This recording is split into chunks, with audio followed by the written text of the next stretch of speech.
Hi, this is Vicki Robinson. I had a question from a customer about colorizing JPEG overlays. She had purchased my Artful Add-ons number 5. By the way, my Artful Add-ons are little bits and pieces of things that will help you finish off any page on any kit, using any kit. It doesn't even have to be my kit. I just put together a page border, a JPEG overlay, some elements and some brushes that are just some finishing touches and some accents for your page. And as I said, my customer had a question about how she could use these background overlays, these JPEGs. So let me show you quickly one idea I have for how to colorize them. Now, as I've said, these overlays are grayscale and they're JPEGs. That means they're not transparent. You can't see what's below them.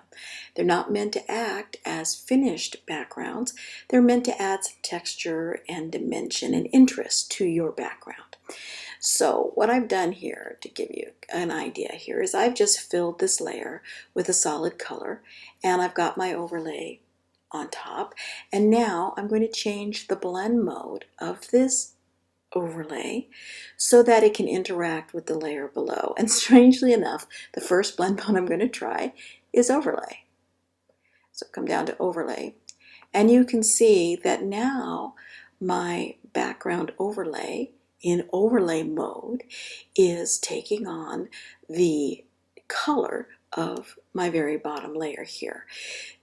Very quick, very easy way to change the color of an overlay. You can adjust the opacity of the background overlay layer if you like, and see how that impacts your overall look. You can actually even try the soft light blend mode. It doesn't have nearly as strong an impact on your page, and I tend to like overlay best. Let's try the same thing on another paper. Here is a background paper from my Age is Just a Number kit. This is background number 12. And turn on this overlay, and you see it's still in overlay mode, 100% capacity. So I've got something really interesting here. Let's see if I change this opacity a little bit. So there you have it. That's a real simple way your overlay can take on the color, any color you want, by blending it into a solid color or another background paper. That's easy and that's quick, but that's not the most interesting thing we can do. So why don't we play a second?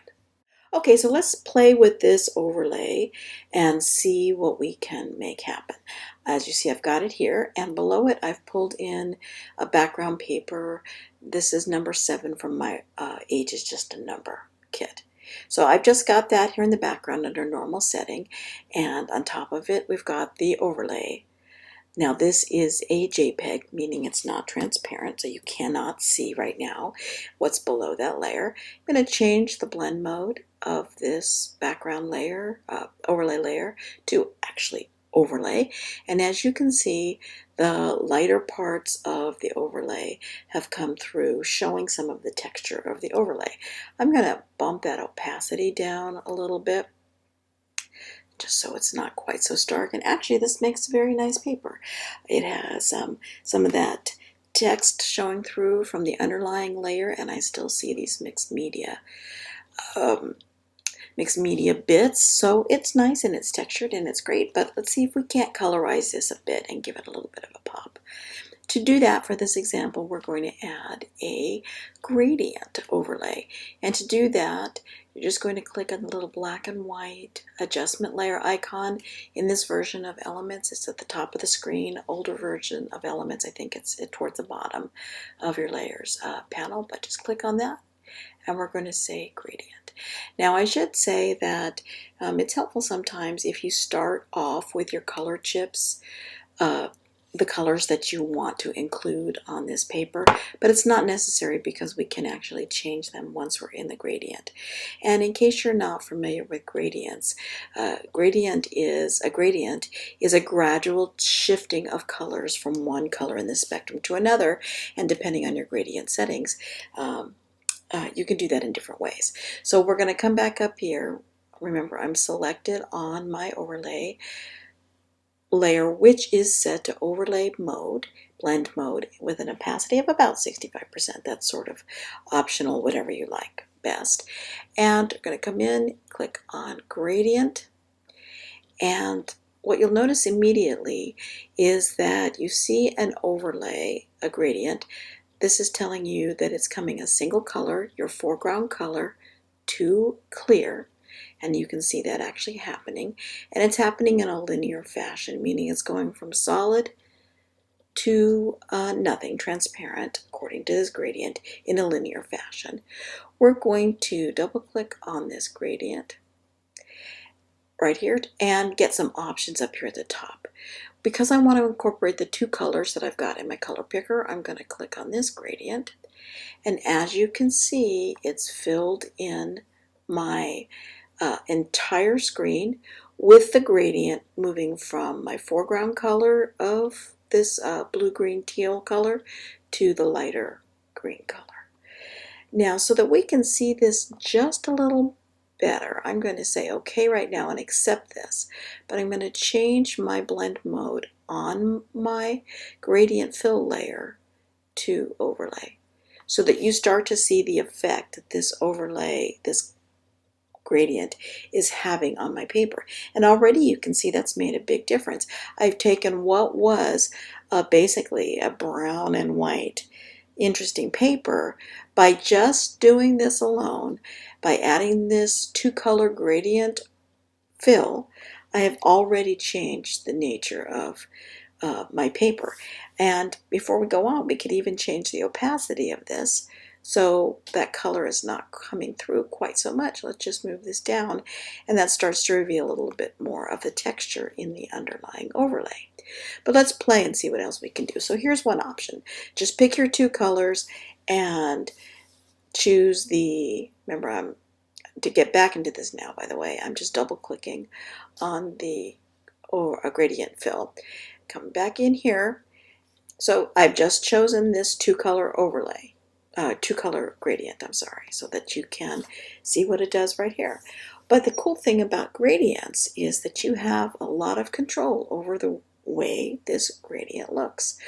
I can adjust these sliders here, which control where the two colors are merging on my gradient. Let's see if I can move that puppy out of the way here. So if I move this top here, may not be very visible, but what it's doing on my underlying paper is it's changing the point at which these colors blend. So if I move these, you'll see ever so slightly changes in my background paper, more to the green. But the other cool thing is I can also change the colors. So these controls down here on the bottom say this color blue is going to go until this point, gradually changing into this color green. So let's say I actually wanted this to be some sort of pinky color. So when I click on this little color option comes up here, and I'm going to use my color picker slider. Let's just see what happens if we choose one of these colors in here. So now you can see that the color that I've chosen for this lower control is now filling the lower half of this gradient, and it's gradually changing to this lighter color green that I have here. Let's change this one. Click on this. That opens, gives me the option to change the color, and let's just go wild. Let's just go and choose, see what kind of color we get in here. Not seeing much change here, but I know why that is. Let's just pick this color right here. There you go. So now I've gone from, let's just say okay on this. I've gone from, gone from this plain, basically two-toned color overlay paper, which is perfectly fine, to a gradient that has actually changed the colors to give me something more vibrant. Let's go back in and play with this a little bit more. Double click on it, open up the gradient fill dialog box. Let's say I wanted to add yet another color. Well, just click up here, add another spacer in there. another change from this color to this color, and then click down here. And as you see, it's now associating another color with my two colors. I'm going to click on that to change the color. Let's see if we can do something really wild here. What can we do really wild?